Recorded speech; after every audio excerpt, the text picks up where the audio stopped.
Herkese merhaba, hoş geldiniz. Bugünkü videoda havadan bahsedeceğiz biraz. Makedonca'da hava ile zaman aynı kelime oluyor. Vreme, vreme.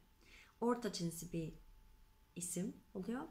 Genelde bu kelimeyi cümle içinde kullandığımız zaman belirtme ekiyle beraber kullanıyoruz. Yani vreme değil de vremeto genelde diyoruz. Hava nasıl diye sorsak Kakvo e vremeto diye soruyoruz. Kakvo e vremeto. Buradaki soru kelimemiz kakvo nasıl yani? Aslında sıfat sorusu oluyor.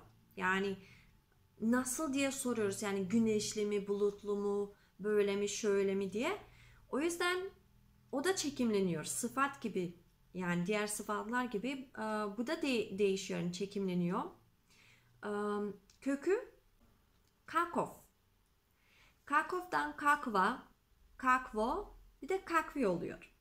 Şimdi cümlemizde kakvo'yu kullandık. Çünkü vreme'ye göre çekimlememiz gerekiyordu.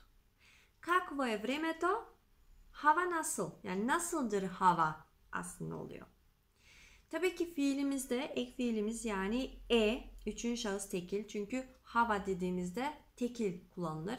Makedonca'da havalar diyemeyiz. Yani vreme'den vremina oluyor normalde çoğulda ama zamanlar anlamında kullanılır. Havalar anlamında kullanılmaz. Haberiniz olsun. Ve havalar nasıl sorsak yani yine kakvoje vremeto diye soracağız.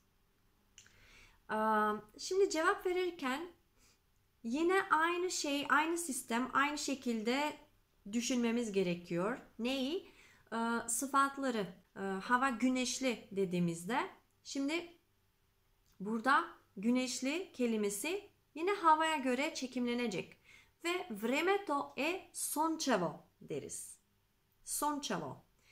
Şimdi sončevo güneşli sıfat hali. Bunun kök hali sončev. Kız hali sončeva, orta hali sončevo, çoğul hali sončevi. Yani hepsi böyle bu şekilde çekimlenecek diğer sıfatlar gibi. Bu kelime yani güneşli hangi kelimeden geliyor? İsmi güneş. Makedonca'da sončev kelimesi sonce'den geliyor. Sonce güneş demek. Okay? Peki. Bulut Makedonca'da oblak. Oblak. Okay? Ama bulutlu dediğimizde kökü oblaçen oluyor. Oblaçen, oblaçna, oblaçno, oblaçni diye çekimlenir. Yani vremeto e oblaçno, hava bulutludur da diyelim. Güzel. Peki yağmurlu dediğimizde yağmur Makedonca'da dojd. Dojd. D-O-J-D. Dojd. Şimdi yağmurlu demek için iki seçenek var aslında. Bazen doždlivo duyabilirsiniz. Bazen de vrnežlivo duyabilirsiniz. Yani doždlivo tabii ki dožd'den geliyor. Yani yağmurdan. Vrnežlivo da bu sefer yağmurun yağmasından geliyor. Fiil yani yağmur yağmak. Vrne Makedonca'da. Şimdi yağmurlu vrnežlivo diyebiliriz. İkisini de kullanırız. O yüzden ikisini de bilmeniz gerekiyor. Doždlivo veya vrnežlivo. Tamam, güzel. Devamında ne diyebilirim? Sisli. Sisli, sis kelimesinden geliyor. Sis Makedonca'da magla. Magla. Sisli, maglovito. Biraz değişiyor. Maglovito. Okay? Vremeto je maglovito. Ya da şöyle bir cümle de yapabiliriz. Ima magla. Nadvor ima magla. Dışarıda sis var. Okay? Sis var yani ima magla. Böyle de kullanılabilir. Ama dışarıda yağmur var. Kullanılmaz. Nadvor ima dožd. Kullanılmaz. Nadvor vrne diyebiliriz. Yağmur yağıyor diyebiliriz. Okay. Ondan sonra ne var? Kar. Kar Makedonca'da sneg. S-N-E-G. Sneg. Karlı dediğimizde snežno oluyor. Yani kökü snežen, snežna, snežno, snežni ama havaya göre snežno yani. Vremeto je snežno. Hava karlı mesela. Şimdi ilginç bir şey söyleyeceğim. Makedonca'da kar yağmasına paga sneg deriz. Yani kar düşer diyoruz.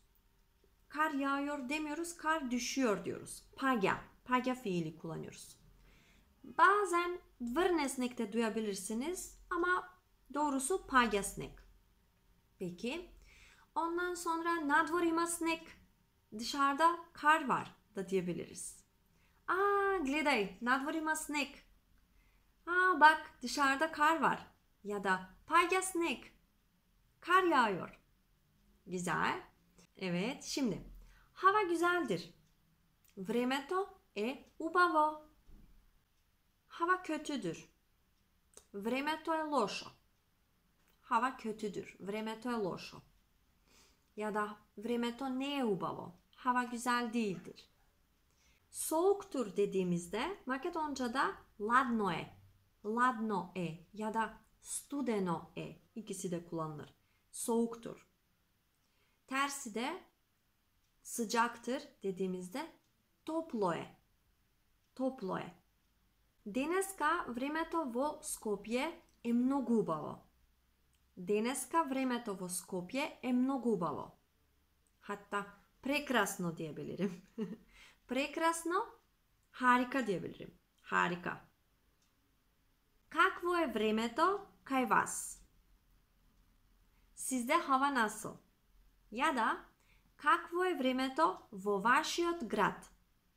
Sizin şehrinizde hava nasıldır? Hadi bakalım, cevaplarınızı bekliyorum. Bugünkü video için bu kadar.